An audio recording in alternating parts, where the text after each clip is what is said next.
Welcome to Mom's Haven! Hi guys! For today's recipe, I will make baked bangus belly. At naghiwa na ako ng onions, tomatoes, garlic, and ginger. At ito nga pala yung bangus belly na nabili ni Mr. sa isang Filipino store dito sa UK. Una, lagyan ko lang siya ng salt and pepper.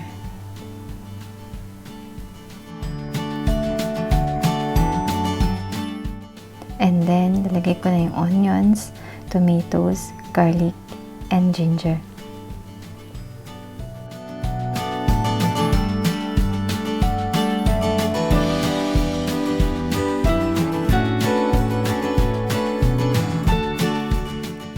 At uulitin ko lang ulit sa pangalawang bangus belly. Salt and pepper and then all. I'm sure mas masarap to kung fresh bangus yung gagamitin nyo.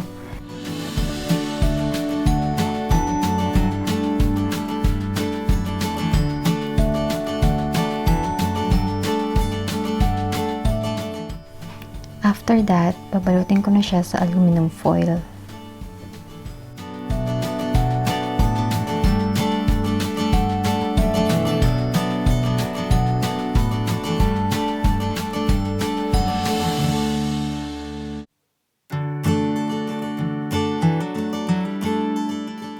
Pagkatapos, ilalagay ko siya sa baking tray and then ibe-bake ko sa oven for 1 hour with a temperature of 180 degrees Celsius.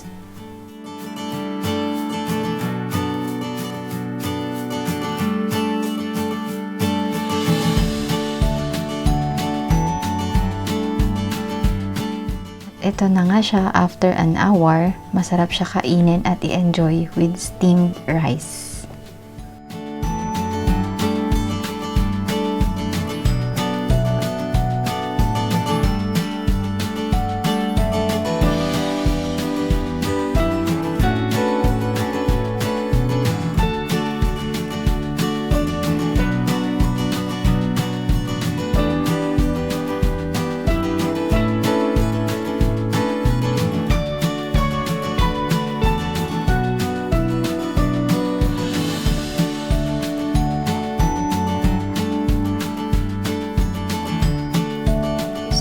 For watching.